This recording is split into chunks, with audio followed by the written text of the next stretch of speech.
আগে ইনভেস্টরদের মাইন্ডসেট ছিল টাকা হারানোর ভয়,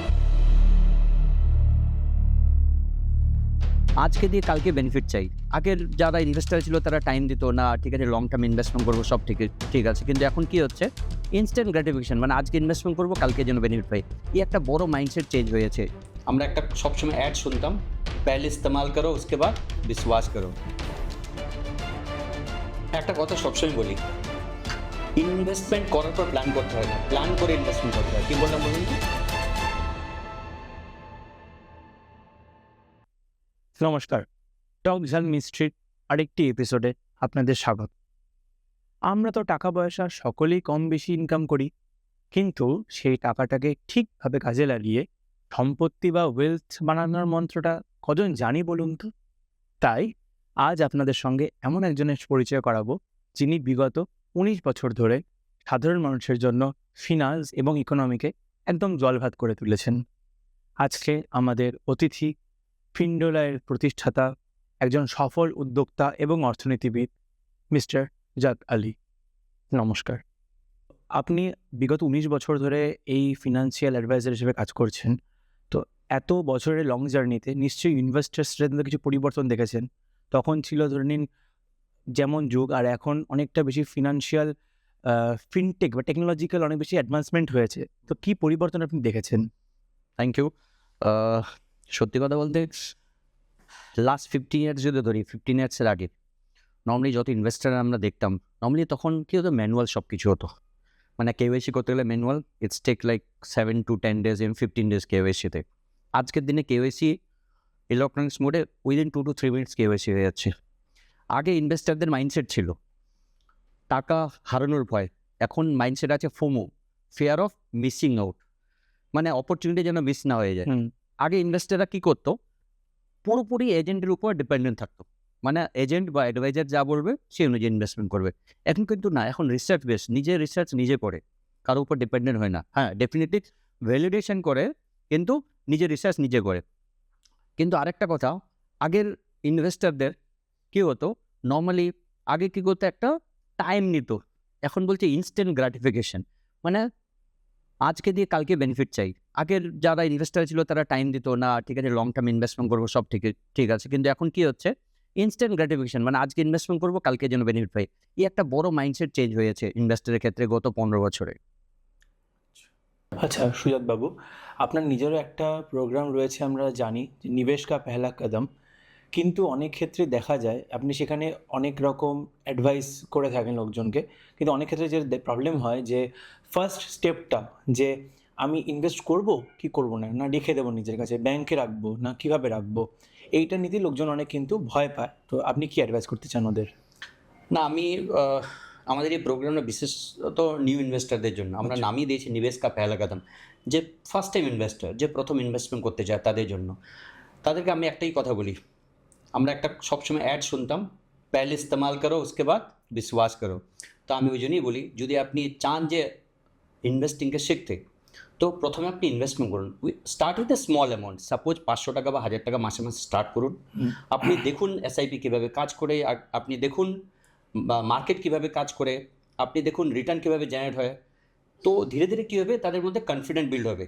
যতক্ষণ পর্যন্ত একজন ইনভেস্টারের কনফিডেন্ট বিল্ড না হয়, ততক্ষণ পর্যন্ত ইনভেস্টারকে ইনভেস্টমেন্ট করাই উচিত না। বিকজ কেন, কারণ যে পরবর্তী থেকে কী হয়, তার একটা প্ল্যানিং করে ইনভেস্টমেন্ট করে, কনফিডেন্ট থাকে না, মার্কেট প্যানিকে টাকাটা বের করে নেয়, সেই ক্ষেত্রে তার টাইম নষ্ট হয়, সেই ক্ষেত্রে তার টাকাও নষ্ট হয়। তো ওই জন্য আমি সবসময় ইনভেস্টারকে বলি, start with a small and with the discipline manners and know how market works, কীভাবে মার্কেট কাজ করে, কীভাবে এসআইপি কাজ করে, অ্যান্ড এইভাবে আমি সবাইকে বলি। অ্যান্ড ধীরে ধীরে কনফিডেন্স যখনই বিল্ড হয়, তারপর ফুল ফ্লেজে রেগুলার বেসিসে ইনভেস্টমেন্ট করা উচিত। আচ্ছা, আমি একটা জিনিস দেখেছি রিসেন্টলি, অনেকেই যেটা করে প্যানিক উইথড্র করে নেয়, যে আমি 5 বছর ধরে টাকা জমাচ্ছি, কিন্তু 5 বছর পরে ধরে নিন সাপোজ কারো বিয়ে দিতে হবে, বা হচ্ছে কোনো বড় ফিনান্সিয়াল কিছু প্রয়োজন রয়েছে, সেগুলোর ক্ষেত্রে কি হয়, ওই উঠিয়ে নেয়। কিন্তু অনেক সময় দেখা যায় মার্কেটে যেটা হচ্ছে, মার্কেট পড়ে আছে, ইনভেস্টমেন্ট বা মিউচুয়াল ফান্ডস যেগুলো রয়েছে, সেগুলো যেমন টাকা ইনভেস্ট করেছিল সেরকম রিটার্ন হচ্ছে না। তো এই যে 5 বছর পরে যখন খুব আর্জেন্টলি টাকা প্রয়োজন, তখন কীভাবে হচ্ছে তারা সেটাকে ম্যানেজ করবে বলে মনে হয়?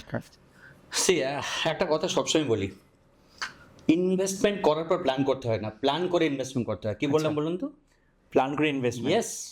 তো আপনি যদি 5 বছরের জন্য ইনভেস্টমেন্ট আছে, তো সেই ধরনের ইনস্ট্রুমেন্টে আর সেই ধরনের অ্যাসেট অ্যালোকেশন অনুযায়ী আপনাকে ইনভেস্টমেন্ট করা উচিত। আমরা কি করি, ইনভেস্টমেন্টটা একটা করে দিলাম, নিজে নিজে প্ল্যানিং করে বা কারো কথা শুনে ইনভেস্টমেন্ট করে দিলাম, কিন্তু পরবর্তীতে ভাবলাম যে না, আমি ভুল ওয়েতে ইনভেস্টমেন্ট করেছি। ধরুন আপনার 5 বছরের জন্য দরকার, মন দিয়ে শুনবেন কিন্তু, হ্যাঁ, 5 বছরের জন্য টাকা দরকার আপনার, ধরুন বিয়ের জন্য বা এডুকেশনের জন্য, বাচ্চার এডুকেশনের জন্য দরকার। তা আপনি ওইভাবেই প্ল্যান করুন, মার্কেট যদি 5 বছর পর ডাউনও হয়, সেই ক্ষেত্রে যেন আপনার ক্যাপিটাল লস না হয় বা আপনার যে ডিজায়ার এক্সপেক্টেড রিটার্ন, সেই রিটার্নটা পেয়ে যান। তো তার জন্য আমরা বলি সবসময় অ্যাসেট অ্যালোকেশন, মানে আপনি সব টাকাটা ইকুইটিতে দিবেন না, কিছু টাকা আপনি ডেটে দিবেন, কিছু টাকা গোল্ডে দিবেন, কিছু টাকা আপনি সিলভারে দিবেন, কিছু টাকা ইকুইটিতে দিবেন বা রিয়েল এস্টেটে ইনভেস্টমেন্ট করবেন। তো ইয়েস, আমরা বলি না, do not put all eggs in a single basket. তো সব টাকা এক জায়গায় রাখবেন না, parallelly different asset class investment করবেন। যে প্রপার ওয়েতে ডিফারেন্ট অ্যাসেট ক্লাস ইনভেস্টমেন্ট করছেন, প্লাস আপনার গোল যদি 5 বছর হয়, 4 বছর যখনই কমপ্লিট হবে, ধীরে ধীরে আপনাকে কী করতে হবে, ওই টাকাটাকে ধীরে ধীরে ডেট ফান্ডে ট্রান্সফার করতে হবে, যেন 5 বছর পর যখন টাকাটা তুলবেন, সেই সময় মার্কেট কারেকশন থাকলেও যেন আপনার প্রবলেম না হয়। আমরা কি করি, আমরা 5 বছরের জন্য ফুল টাকাটা রেখে দিই, মার্কেট কারেকশন হলো, সেই সময় নিচে গেছে, অনেক লস আছে। লস মানে আপনি যা ক্যাপিটাল দিয়েছেন, ক্যাপিটালের ঊর্ধ্বে আছে, এক্সপেকটেশন ছিল 12%, কিন্তু পাচ্ছেন কত, 8%। সেই ক্ষেত্রে আপনি বললেন আমি তো 12% পাওয়ার কথা, কিন্তু 8% পাচ্ছি। তো ওই জন্যই আমি বলি 4 বছর পর থেকে ধীরে ধীরে ডেট ফান্ডে ট্রান্সফার করুন। তো প্রপার প্ল্যান করে ইনভেস্টমেন্ট করুন, ইনভেস্টমেন্ট করার পর প্ল্যান করা উচিত না। আমরা বেশিরভাগ ইনভেস্টররা কী করি, ইনভেস্টমেন্ট করার পর প্ল্যান করি, এটাই আমি সবাইকে বলবো। আচ্ছা, আমরা রিসেন্টলি একটা ট্রেন্ড দেখতে পাচ্ছি যে মিলেনিয়ালস যারা রয়েছে বা জেন জি বলতে পারে, তাদের কিন্তু ওয়ার্ক এক্সজশন অনেক ফাস্ট হচ্ছে। যেমন আগেকার দিকে লোকজন যারা ছিল তারা আনটিল 60 or 65 এজ অবধি কাজ করতো, কিন্তু এরা অনেক ক্ষেত্রে ফিনান্সিয়াল এমন জায়গায় নিজেকে নিয়ে যায় যাতে ওরা ভলেন্টারি রিটায়ারমেন্ট নিতে পারে।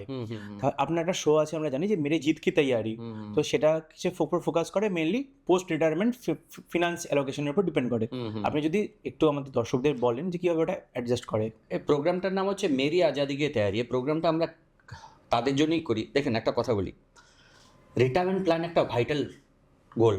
দেখেন, আপনি মন দিয়ে শুনবেন, কিন্তু আপনি জন্ম নিয়েছেন, আপনি যদি বিয়ে করেন, বাচ্চা হবে তো ওর বাচ্চার জন্য প্ল্যান করবেন, কিন্তু জন্ম নিয়েছেন, রিটায়ারমেন্ট প্ল্যান করতে হবে, ইটস ম্যান্ডেটরি। দেখেন একটা মানুষের না 3টা স্টেজ থাকে। কী কী স্টেজ বলুন তো? একটা হচ্ছে লার্নিং স্টেজ, চাকরি করার আগে, কাজ করার আগে। একটা স্টেজ ওয়ার্কিং স্টেজ, একটা হচ্ছে রিটায়ারমেন্ট স্টেজ। তো চাকরি করার সময় আমরা তো ঠিকঠাক করে মাসে মাসে টাকা পাই, আমাদের সংসার চলে।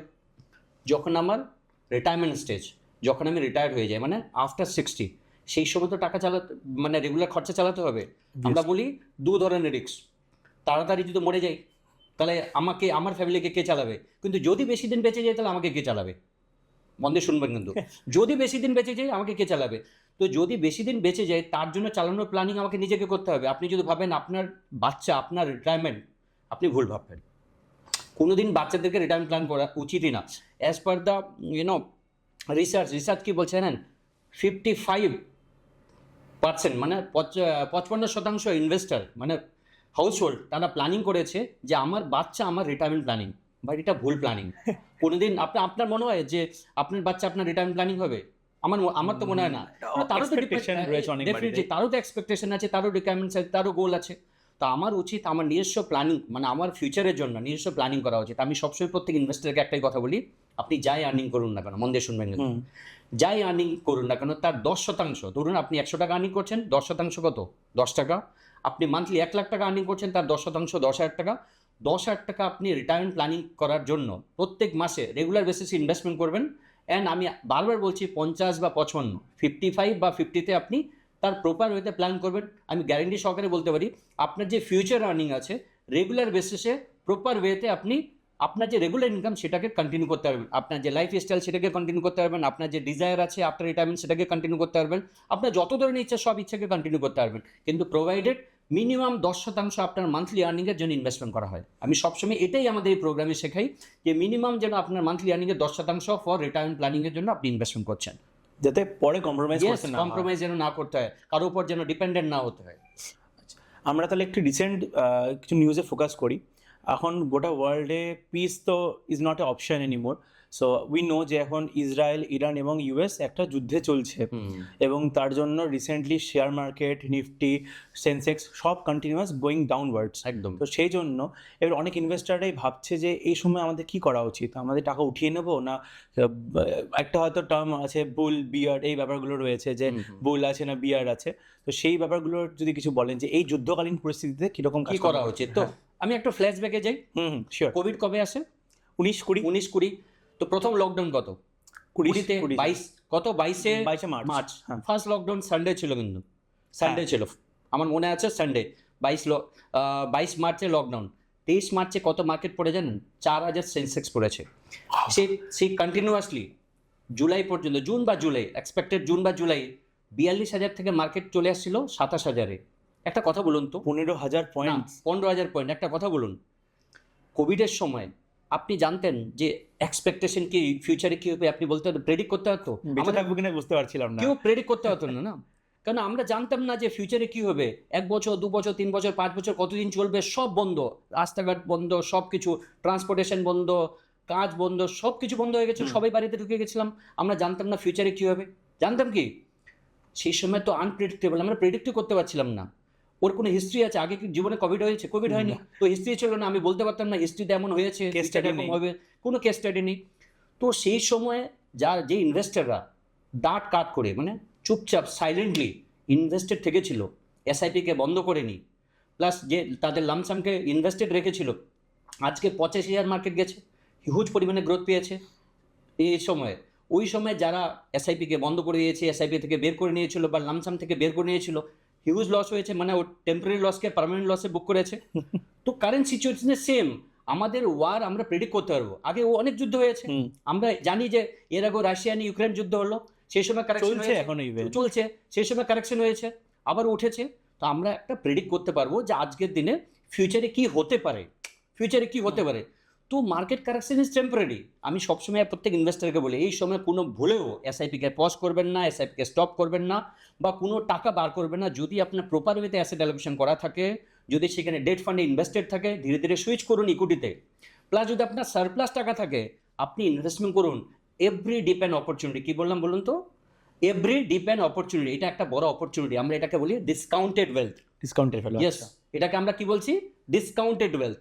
তো এই অপরচুনিটি একদম মিস করবেন না। আমি প্রত্যেক ইনভেস্টারকে বলি, কোনো নিউজে কান দেবেন না, কোনো ইনফ্লুয়েন্সারের কথা কান দেবেন না। খালি একটাই কথা মনে রাখবেন, আপনি যে প্ল্যানিং করে ইনভেস্টমেন্ট করেছেন সেই প্ল্যানিংকে মনে রাখবেন। একটা গোল প্ল্যানিং করে তো আমরা ইনভেস্টমেন্ট করেছি, আমাদের লক্ষ্য 10 বছর, 15 বছর, 20 বছর।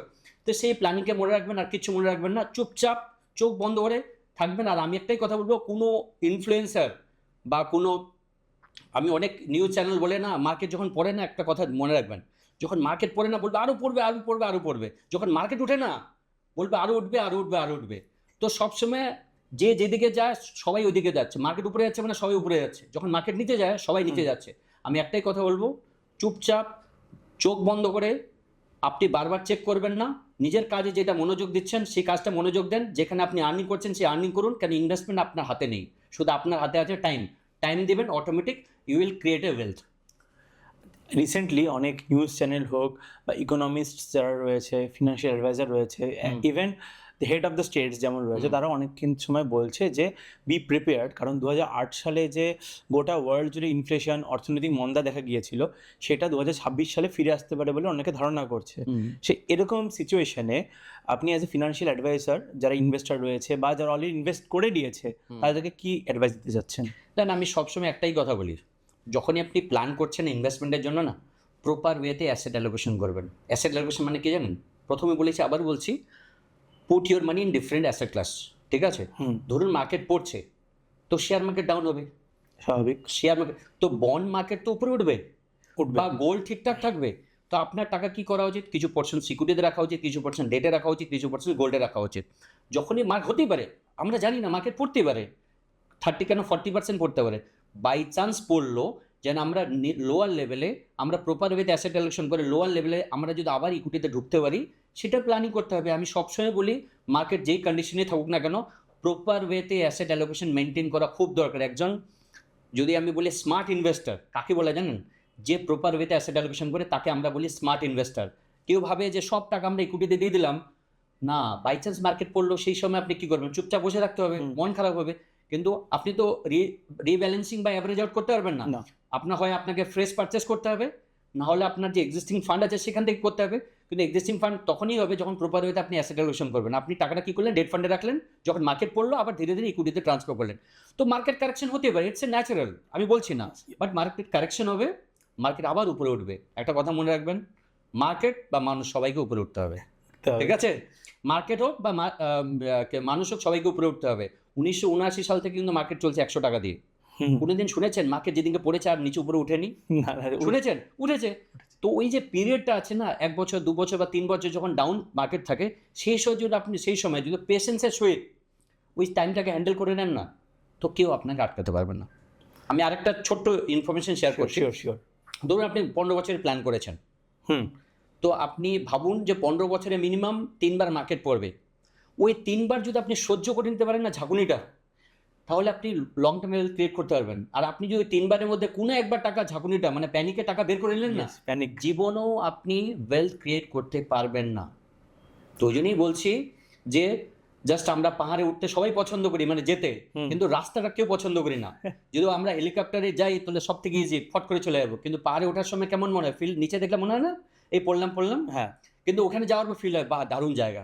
তখন হচ্ছে ইকুইটি মার্কেট, ঠিক কি না? রাস্তাটাকে মানে ওই ডিউরেশনটাকে কেউ পছন্দ করে না, সবাই কি গ্রোথকে পছন্দ লাভ করে, দেখে সবাই। লাভটা দেখে। ওইখানে গিয়ে যে আমরা পাহাড় উপরে যে সিনারিও দেখি, সিচুয়েশন দেখি, দারুণ লাগে, কিন্তু রাস্তাটাকে কেউ পছন্দ করি না। ওরকম হচ্ছে ইকুইটির জার্নিটা আছে, জার্নিটাকে কেউ পছন্দ করে না। সবাই প্রফিট চায়, সবাই চায় গ্রোথ।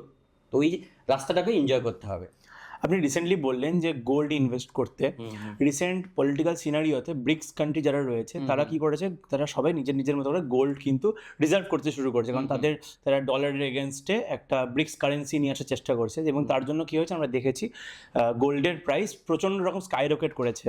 এখন গোল্ড অ্যারাউন্ড 1,72,000 সম্ভবত আসছে 10 গ্রাম। তো এই সিচুয়েশনে দাঁড়িয়ে আপনি যারা গোল্ড ইনভেস্ট করতে চায় বা কিছু করতে চায় তাদেরকে অ্যাডভাইস দিতে চান? আমি একটাই কথা বলি, গোল্ড একটা এমন একটা অ্যাসেট ক্লাস, কোনোদিন কোনো ইনভেস্টারকে না ওভার এক্সপোজার নেওয়া উচিত না। আমি সবসময় বলি, যখনই অ্যাসেট অ্যালোকেশন করছেন 10 থেকে 15% আপনার টোটাল ওয়েলথের, কি বললাম, টোটাল ওয়েলথের 10 থেকে 15% ঊর্ধ্বে ম্যাক্স, টোটাল ওয়েলথের 10 থেকে 15 মানে ফিনান্সিয়াল ওয়েলথ, আপনি ইনভেস্টেবল সারপ্লাস মানি 10 থেকে 15% ঊর্ধ্বে ইনভেস্টমেন্ট করা উচিত না। দেখুন এই কারেন্ট সিচুয়েশনে এটা বুম করলো, এর আগে তখন বুম করেনি। আমরা তো অনেক, তো গত 20 বছর 30 বছরে মার্কেটটা যদি দেখেন, গোল্ড কিন্তু 8-9% অ্যাভারেজ রিটার্ন দিয়েছে। আমরা গোল্ডকে বলা হয় ইনফ্লেশন বিটিং মানে অ্যাসেট ক্লাস, মানে ইনফ্লেশনের ঊর্ধ্বে রিটার্ন যাবে, বা আপনি ইনফ্লেশন 8%, আপনাকে গোল্ড 9% দিবে। কিন্তু আমি সবসময় বলি প্রত্যেক ইনভেস্টারকে, যতই আপনাকে বেশি রিটার্ন দেখ না কেন, আপনি যদি প্রপার ওয়েতে অ্যাসেট অ্যালোকেশন করতে যান, 10 থেকে 15% ঊর্ধ্বে কোনো মতেই গোল্ডে ইনভেস্টমেন্ট করা উচিত না। 10-15% ম্যাক্স, এর বেশি না। একদম প্রবলেম পড়ে, নাহলে ফিনান্সিয়ালি প্রবলেম। আমার মতে প্রপার ওয়েতে দেখছেন না, তাহলে আমি বলবো আনজাস্টিফাইড, মানে জাস্টিফাইড করলেন না আপনি আপনার প্রপার অ্যাসেট অ্যালোকেশনকে। 10 থেকে 15% টোটাল আপনার যে অ্যাসেট আছে তার মধ্যে আপনি গোল্ডে ইনভেস্টমেন্ট করতে পারেন। ওকে। তো আমরা বিভিন্ন মুভিতে দেখে থাকি, যেমন মনে হচ্ছে 2003 করিম তেলগি স্ক্যাম, 1992 সালের হর্ষদ মেহতা স্ক্যাম, আর রিসেন্টলি লাকি ভাস্কর। এগুলো মুভিতে দেখা গেছে হচ্ছে যে ইনসাইড ট্রেডিং করে বা হচ্ছে মার্কেট ম্যানিপুলেশন করা হচ্ছে। এরকম কোনো সিচুয়েশন যদি রিয়েলিটিতে হয়, তাহলে ইনভেস্টাররা কীরকমভাবে সেটা ট্যাকেল করবে বলে আপনার মনে হয়? দেখেন একজন রিটেল ইনভেস্টারের ক্ষেত্রে এটা ট্যাকেল করা খুব টাফ। মানে আপনি as a being a retail investor আপনি বুঝতে পারবেন না কথা কী হচ্ছে। আমরা কখন প্রত্যেকটা মুভিতে দেখেছেন যে হয়ে যাওয়ার পর দুনিয়া জেনেছে, ঠিক আছে? ঠিক কি না? হয়ে গেছে যখন দুনিয়া জেনেছে। আমি একটা প্রত্যেক ইনভেস্টারকে একটাই কথা বলি, যখনই আপনি নিজের টাকা, কষ্টার্জিত টাকা যখন ইনভেস্টমেন্ট করছেন ডাইরেক্ট ইকুইটিতে, তো আপনি কি করবেন, ওই ধরনের স্টকে ইনভেস্টমেন্ট করছেন, করবেন ওই ধরনের, মানে যে ধরনের স্টক সম্বন্ধে আপনার জানা আছে, আপনি ফান্ডামেন্টাল অ্যানালাইসিস করলেন, ওই স্টকের রিসার্চ ইন ডিটেল রিসার্চ করলেন, ওই স্টকের ম্যানেজমেন্ট কী আছে, ওই স্টক কতদিন ধরে কাজ করছে। ইভেন আমি সবাইকে বলি একটাই কথা, যাদের সম্বন্ধে আমরা সবসময় নাম শুনি, যেগুলো ইউজ করি আমরা আজকের দিনে, সেই ধরনের স্টক ইনভেস্টমেন্ট করুন, ইন ডিটেল রিসার্চ করুন, ফান্ডামেন্টাল রিসার্চ করুন, অ্যান্ড টেকনিক্যাল রিসার্চ দেখে যাওয়ার দরকার নেই, কারণ আপনি লং টার্মের জন্য ইনভেস্টমেন্ট করছেন। বাট এটা টাফ যে আমরা বলতে পারবো না যে কোথায় ম্যানিপুলেটিং হচ্ছে, কি হচ্ছে না হচ্ছে। বাট আমি একটাই কথা বলবো, যখনই কোনো স্টক ইনভেস্টমেন্ট করছেন, আপনি ইন ডিটেল রিসার্চ করে অ্যান্ড ফান্ডামেন্টাল অ্যানালাইসিস করে ওই স্টক সম্বন্ধে জেনে তারপর ইনভেস্টমেন্ট করুন। যদি ওটা হয়ে যায় আমাদের কারো হাতে নেই, হয়ে যাওয়ার পর আমরা জানতে পারি।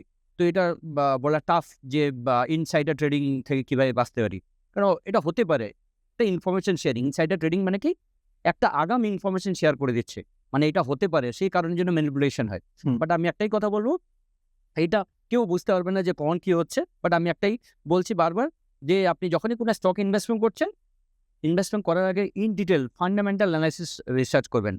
ওর ব্যালেন্স শিট পড়বেন, ওর ফ্লো কীভাবে চলছে সেটা পড়বেন, বা প্রত্যেক বছর কীভাবে রিটার্ন জেনারেট করছে, প্রত্যেক বছর কী ইনকাম হচ্ছে সেটা দেখবেন, প্লাস তাদের ম্যানেজমেন্ট কতটা স্ট্রং আছে সেটা দেখবেন, তারপর ইনভেস্টমেন্ট করবেন। আর আমি বারবার বলি, একটা সেক্টর, একটা ক্যাটাগরিতে পুরো টাকাটা দিবেন না, ডিফারেন্ট সেক্টরে বা ডিফারেন্ট স্টকে ইনভেস্টমেন্ট করবেন। পুরো একটা টাকা, সিম্পল একটা টাকা পেলেন, ধরুন 1 লাখ 2 লাখ টাকা পুরো একটা স্টকে লাগিয়ে দিলেন, এটা করা উচিত না। ডাইভার্সিফাই করা উচিত, ভেঙে ইনভেস্টমেন্ট করা উচিত। ডাইভার্সিফাই করলে কী হবে, বাই চান্স কোনো একটা কোম্পানি পড়ে গেল বা ডুবে গেল বা ওর সম্বন্ধে বাজে নিউজ হলো, ওই কোম্পানিটা নিচে চলে এলো, তো কিছু পোর্শন টাকা নিচে গেলো, বাকি টাকাগুলো তো আছে, সেখান থেকে আপনি রিটার্ন জেনারেট করতে পারবেন। ওই জন্যই বলি যে যখনই পুরো মানে আপনি কোনো টাকা ডাইরেক্ট স্টক ইনভেস্টমেন্ট করছেন, ডাইভার্সিফাই করে ইনভেস্টমেন্ট করা উচিত। গেলে বাকিগুলো বাঁচিয়ে দেবেন। না, একদম। আচ্ছা, আমাদের মধ্যে অনেকেরই একটা কপি করার প্রবণতা দেখা যায়, বা পিয়ার প্রেশার বলতে পারি, যে আমার অমুক বন্ধু এই জায়গায় ইনভেস্ট করছে বা অমুক দাদা এখানে ইনভেস্ট করছে, আমরা উইথাউট রিসার্চ বা কোনো কিছু পড়াশোনা না করে জাস্ট কথায় আমরা ওখানে ইনভেস্ট করে দিচ্ছি, এবং এই ক্ষেত্রে অনেক রিস্ক থাকে। তো রিস্ক ফ্যাক্টরগুলো কী আপনার মতে? কারণ এই সিচুয়েশনটাকে আমরা বলি হার্ড মেন্টালিটি। আমি জাস্ট একটা এক্সাম্পল দিয়ে বুঝিয়ে দিচ্ছি না। ধরুন একটা পুকুর আছে, পুকুরের মধ্যে জিরাফ, এই পুকুরের জলের মধ্যে জিরাফ দাঁড়িয়ে আছে, ঠিক আছে? অ্যান্ড পুকুর পাড়ে একটা ভেড়া দাঁড়িয়ে আছে। জাস্ট ভেড়া জিরাফকে জিজ্ঞাসা করছে যে জল কত দূর? জিরাফ বলল এই গলা পর্যন্ত। তো জিরাফের গলা পর্যন্ত শুনে ভেড়া যদি বলে যে তার মানে আমারও গলা পর্যন্ত, আমি যদি পুকুরে নামি জলের মধ্যে, আপনি একটা কথা বলুন তো, সেই ভেড়াটা মরবে না বাঁচবে? ডেড। কেন ডেড? কেন ওর গলা, মানে ওর গলা পর্যন্ত, তার মানে এটা ওর গলা পর্যন্ত না, মানে জিরাফের গলা আর আপনি যদি ভেড়ার গলা সেম হবে না তো? সেম ওয়েতে আমরা কি করি, আমরা অন্যের কথা শুনি ইনভেস্টমেন্ট করি। একটা কথা বলি, সবারই রিকোয়ারমেন্ট আলাদা। ধরুন আপনার আর আমার এজ সেম হতেই পারে, কিন্তু আপনার রিকোয়ারমেন্ট আলাদা, আপনার রিস্ক টেকিং ক্যাপাসিটি আলাদা, আপনার মার্কেট নলেজ আলাদা, আপনার মানি ইমোশনস আলাদা। তো যদি সব কিছু আলাদা হয়, তাহলে আপনার ইনভেস্টমেন্ট আমার ইনভেস্টমেন্ট সেম কীভাবে হতে পারে? তো আমি সবসময় ইনভেস্টরকে একটাই কথা বলি, যখন আপনি ইনভেস্টমেন্ট করবেন, আপনি কপি করবেন না বা শুনে ইনভেস্টমেন্ট করবেন না। আপনি কি করবেন, আপনার রিস্ক টেকিং ক্যাপাসিটি কি জেনে, আপনার মার্কেট নলেজ কি জানবেন, তারপর আপনি ইনভেস্টমেন্ট করবেন। আপনার গোল কি? আপনার গোল আমার গোল আলাদা হতেই পারে। তো আমার goal, risk taking capacity, market knowledge শেষ বুঝে শুনে আমাকে ইনভেস্টমেন্ট করতে হবে। হতে পারে যে আপনি একটা স্মল ক্যাপ ইনভেস্টমেন্ট করছেন, বাট আপনার রিস্ক টেকিং ক্যাপাসিটি আমার রিস্ক টেকিং ক্যাপাসিটি সেম না। আমি আজকে স্মল ক্যাপ ইনভেস্টমেন্ট করলাম, কালকে মার্কেট পড়লো, আপনি প্যানিক হলেন না, আমি প্যানিক হয়ে গেলাম। এইটা ব্যাপারটা বুঝুন। কিন্তু আপনার কথা শুনে আমি ইনভেস্টমেন্ট করেছিলাম, আপনি বললেন গত 1 বছরে আমি 5,000 টাকা করে 60,000 টাকা দিয়েছি, আজকে 70 বা 80,000 হয়ে গেছে। আপনার কথা শুনে আমি ইনভেস্টমেন্ট করে দিলাম। বাট যখনই ইনভেস্টমেন্ট করলাম, তারপর মার্কেট পড়ে গেল, পড়ার পর দেখছি আমার 2 মাস করলাম ইনভেস্টমেন্ট, 10,000 টাকা ইনভেস্টমেন্ট করলাম, 5 5 10, আমার দেখছি 9,000 টাকা। আমি কি করলাম, টাকাটা বের করে নিলাম, কারণ আমার রিস্ক টেকিং ক্যাপাসিটি নেই আপনার মতো। আপনার কোনো কিছু হলো না, কিন্তু আমার অনেক কিছু হলো। তো সবসময় ইনভেস্টমেন্ট করার আগে আপনার রিস্ক টেকিং ক্যাপাসিটি, আপনার মার্কেট নলেজ, আপনার গোল প্ল্যানিং করে ইনভেস্টমেন্ট করা উচিত। কী পারপাসে আপনি ইনভেস্টমেন্ট করছেন? কারো কথা শুনে বা কারো ফান্ড কপি করে ইনভেস্টমেন্ট একদম করা উচিত না। এটা সবথেকে বড় ভুল করি। এই জন্যই সেবি বলছে, অ্যাজ পার দ্য সেবি বলছি, 82% ইনভেস্টর 5 বছরও কমপ্লিট করতে পারে না তার ইনভেস্টমেন্ট। কত পার্সেন্ট? 82%। মানে 100 জন যদি ইনভেস্টমেন্ট চালু করে, 5 বছরের আগে 82 জন ইনভেস্টর ইনভেস্টমেন্ট থেকে বের করে না। কেন? Because of lack of knowledge and emotional decision. কেন? আমাদের কাছে নলেজ নেই, আমার ইমোশনাল ডিসিশন নিয়ে নিচ্ছি। তো সেই কারণে ওই জন্য আমি সবসময় একটা ইনভেস্টরকে বলি, নলেজকে কমপ্লিট করুন, তারপর ইনভেস্টমেন্ট করুন, প্লাস ইমোশনকে কন্ট্রোল করার চেষ্টা করুন। আর যদি ইমোশনকে কন্ট্রোল না করতে পারেন, hire a consultant, through consultant investment করুন। যদি আপনি নিজেকে আপনি যদি চান যে না আমি ইমোশনকে কন্ট্রোল করতে পারবো, নিজে ইনভেস্টমেন্ট করুন। বাট যে আপনি ইমোশনকে কন্ট্রোল করতে পারছেন না, তাহলে কি করতে হবে? আপনি একটা কনসালটেন্টকে হায়ার করুন। আপনি বলতেই পারেন যে আমি একটা কনসালটেন্টকে হায়ার করছি, কীভাবে এখানে ইমোশন কন্ট্রোল হবে? একটা কথা বলি সবসময়, একটা সত্যি কথা বলুন তো। ধরুন আপনি আজকে বাড়িতে একটা ঝগড়া করলেন, ধরুন আপনার মিসেসের সাথে ঝগড়া করলেন, প্রচণ্ড হলো, মন খারাপ, কাকে যায় বলেন? বাইরে গিয়ে বন্ধুকে বলেন তো, আরে আজকে ভালো লাগছে না। কি বললেন? বলে কি ব্যাপার? বলে এরকম হয়েছে, আরে চিন্তা করছি না, সব ঠিক হয়ে যাবে। বাট যদি আপনার বন্ধু না থাকতো, বড় ঝগড়া হয়েছে, অনেক সময় আমি এমনও দেখেছি যে বাড়িতে ঝগড়া করেছে, পরবর্তীতে সুসাইডও করে নিয়েছে কিন্তু। যদি আজকে বন্ধু থাকতো, বন্ধুর কাছে ডিসকাস করতো, বলে হালকা হতে পারে। হালকা হতো। তো সেই কারণের জন্য মার্কেট যখন প্যানিক হয়, মানে মার্কেট যখন পড়ে, প্যানিক হয়ে আমরা কি করি? সুসাইড করি না। সুসাইড মানে কি? টাকাটা বের করে নিই। হ্যাঁ, হ্যাঁ, কিন্তু যদি আমার বন্ধু থাকতো, বন্ধু এখানে কারা?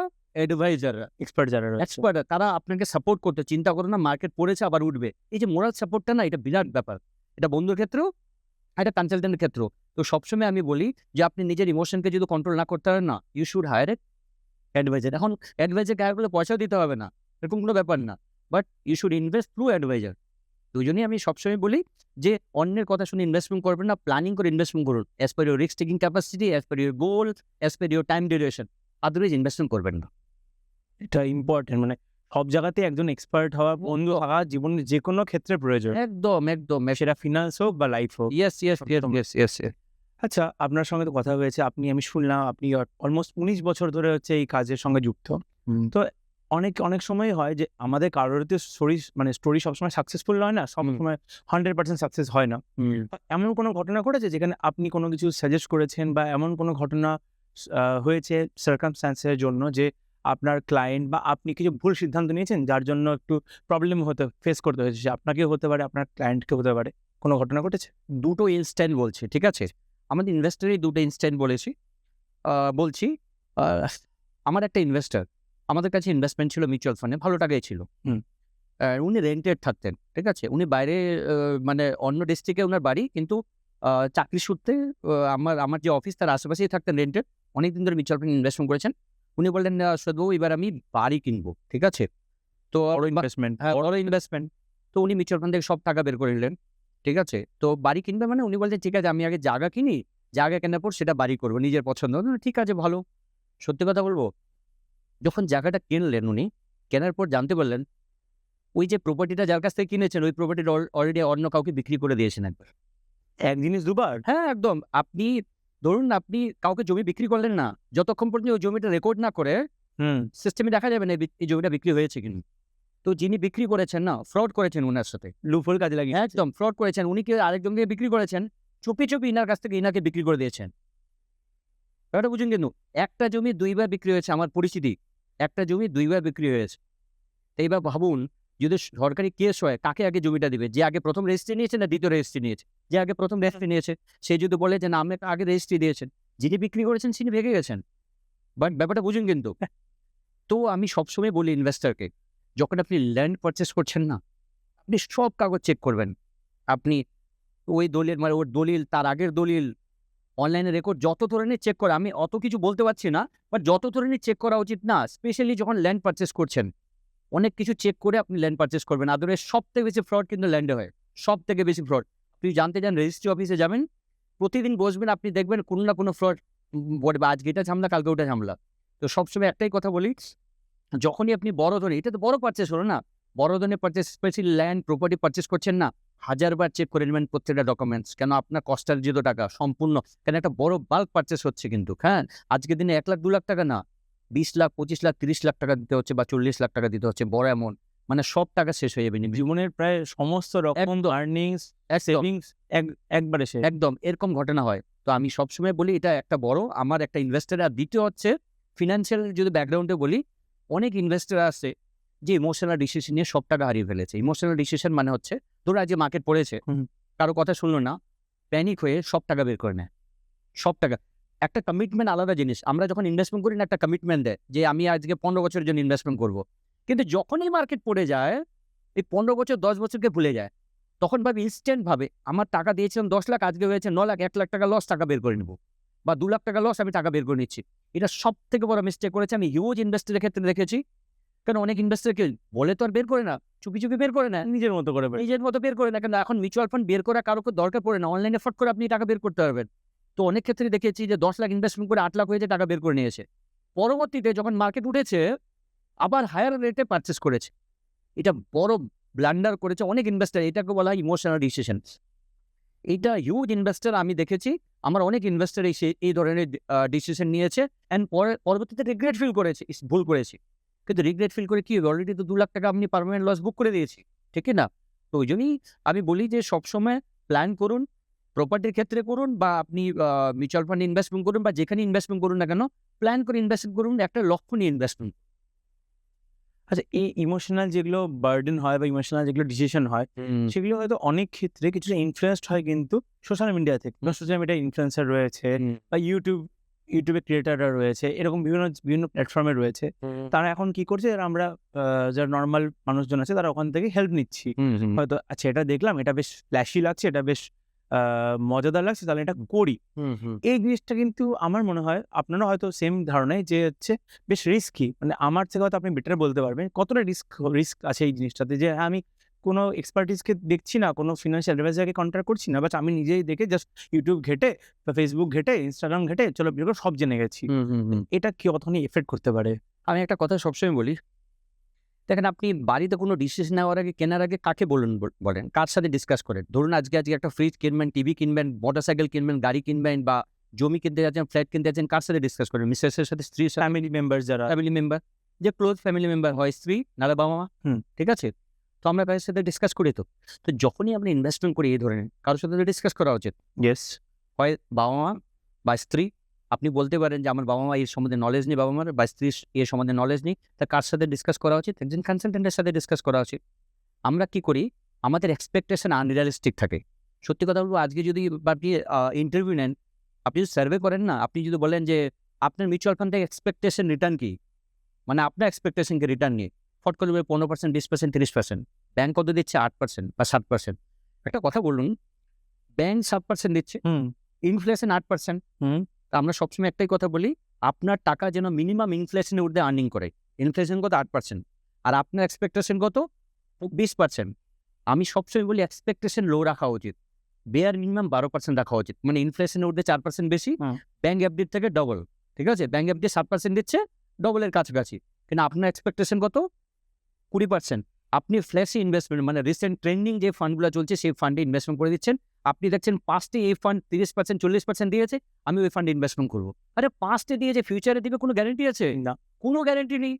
তো আপনাকে প্ল্যান করে ইনভেস্টমেন্ট করতে হবে। আমরা কি করি, আমাদের এক্সপেকটেশন আনরিয়ালিস্টিক রাখি, আমাদের রিয়ালিস্টিক এক্সপেকটেশন না, সেই জন্য ইনভেস্টমেন্ট করি। দ্বিতীয়ত হচ্ছে কি, আমরা যখন ইনভেস্টমেন্ট করি না, আমরা ডিসকাস করি না, আমরা ফ্যামিলির সাথে ডিসকাস করি না, আমার যে কনসালটেন্ট আছে তার সাথে ডিসকাস করি না।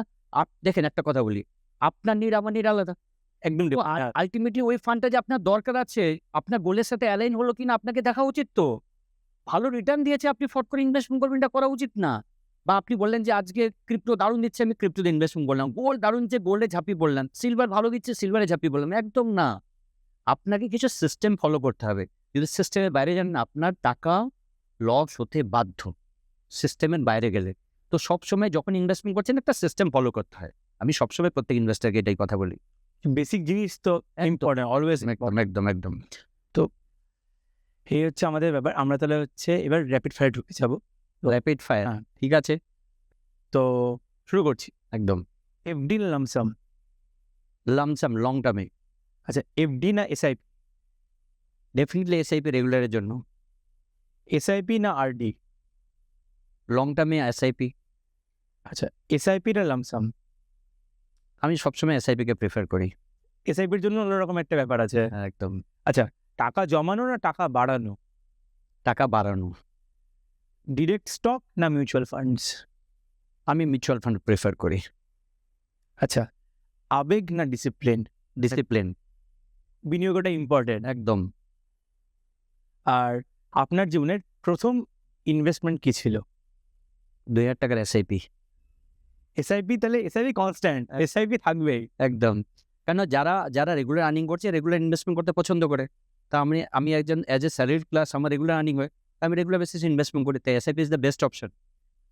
থ্যাংক ইউ আজকে আমাদের থ্যাংক ইউ সো মাচ। খুব ভালো লাগলো, সত্যি ভালো লেগেছে। অ্যান্ড খুব সুন্দর সুন্দর কোশ্চেন এসেছে। অ্যান্ড থ্যাংক ইউ টক জাল মিষ্টি। অ্যান্ড আমি জানি আপনাদের এই চ্যানেলটা আরও গ্রো করবে। And thank you so much. অসংখ্য ধন্যবাদ। আপনারা শুনলেন মিস্টার সুজাত আলীর থেকে তার ফিনান্সিয়াল টিপস, এবং আমাদের এই পডকাস্টে যে টিপসগুলি নিয়ে দিলেন, আশা করছি আপনাদের সেটা নিজেদের লাইফে ইমপ্লিমেন্ট করতে অনেক সুবিধা হবে। তাহলে দেখা হচ্ছে পরবর্তী একটা এপিসোডে। সঙ্গে থাকবেন, পাশে থাকবেন। নমস্কার।